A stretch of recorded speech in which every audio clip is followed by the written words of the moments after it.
अल्हम्दुलिल्लाहि रब्बिल आलमीन वस्सलातु वस्सलामु अला सय्यिदिल मुरसलीन अम्मा बाद अऊज़ु बिल्लाहि मिनश शैतानिर रजीम बिस्मिल्लाहिर रहमानिर रहीम। अस्सलाम वालेकुम व्यूअर्स। आज एक्सरसाइज नंबर 3.3 का क्वेश्चन नंबर 3 आपके सामने डिस्कस किया जाएगा। वेरिएशन के चैप्टर को हम पढ़ रहे हैं, क्लास 10th साइंस ग्रुप का व्यूअर्स ये चैप्टर है। Find a mean proportional between 20 and 45। पहले मैं आपके सामने थर्ड प्रोपोर्शनल को भी डिस्कस कर चुका हूँ और फोर्थ प्रोपोर्शनल को भी डिस्कस कर चुका हूँ। आज डिस्कस करना व्यूअर्स मीन प्रोपोर्शनल को। एक बार हल्का सा आप रिकॉल कर लें, हमने थर्ड प्रोपोर्शनल जब डिस्कस की थी उसमें हमें ए और बी दो वैल्यूज़ दी हुई थी और सी की जगह पे बी की वैल्यू को रिपीट करके लिखा था और फिर हमने product of extreme and product of mean का रूल लगाकर डी मालूम किया था, यानी कि बी को रिपीट करके लिखा था सी की जगह पे।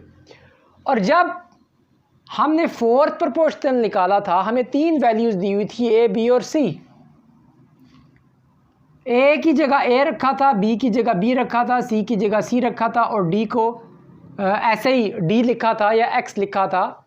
तो product of extreme and product of mean का रूल लगा के वो हमने फोर्थ प्रोपोर्शनल मालूम की थी। व्यूअर्स, आज है मीन प्रोपोर्शनल। इसका क्या रूल है? इसका ज़रा सा डिफरेंट रूल है। वैल्यूज़ आपको दो दी होंगी, ठीक हो गया व्यूअर्स। अब इसको आपने लिखना कैसे?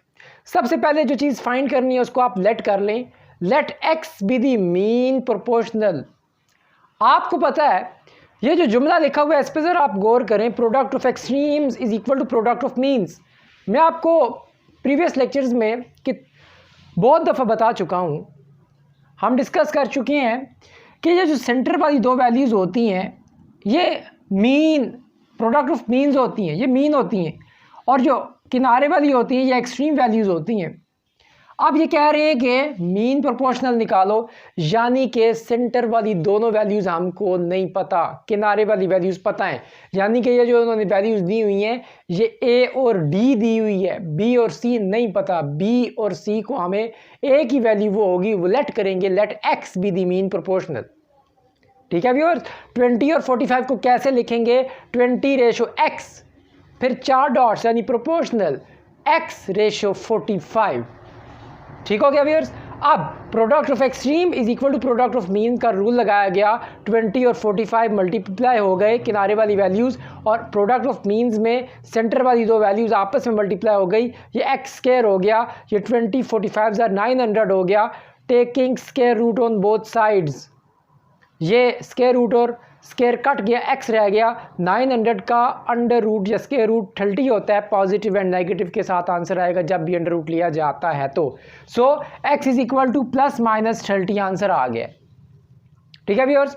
अब इसका एक पार्ट और कर लेते हैं, पार्ट नंबर 2। एक पार्ट और करते हैं, फिर नेक्स्ट पार्ट हम फर्दर नेक्स्ट वीडियोज़ में डिस्कस करेंगे। पार्ट नंबर 2 देखें व्यूअर्स।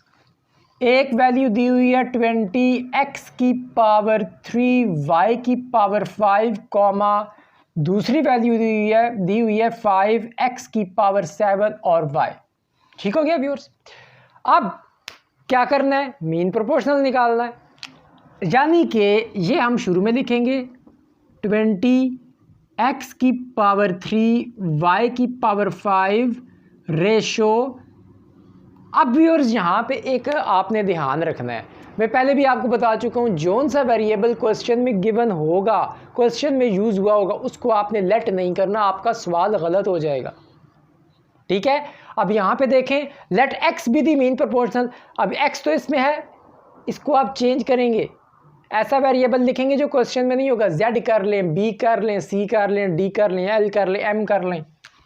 मैं इसको जेड कर देता हूँ क्योंकि z क्वेश्चन में नहीं है। ठीक है। अब यहाँ पे पहली वैल्यू लिखी, इधर आ जाएगा z, 4 डॉट्स प्रोपोर्शनल, यहाँ पे दोबारा आ जाएगा z, और आखिर में ये वैल्यू आ जाएगी 5x की पावर 7 और y। ठीक है व्यूअर्स।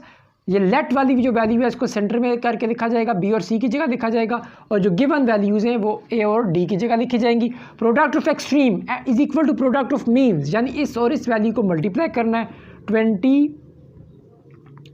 20 x की पावर 3 y की पावर 5 इंटू 5 x की पावर 7 y, ठीक हो गया viewers, is equal to z से मल्टीप्लाई हो जाएगा। अब व्यूअर्स 25 होता है 100, x क्यूब और x 7 हो जाएगा x की पावर 10, y की पावर 5 और y हो जाएगा y की power 6 is equal to z square, ठीक हो गया व्यूअर्स।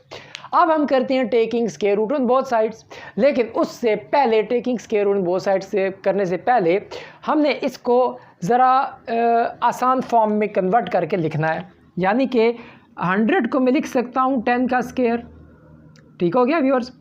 और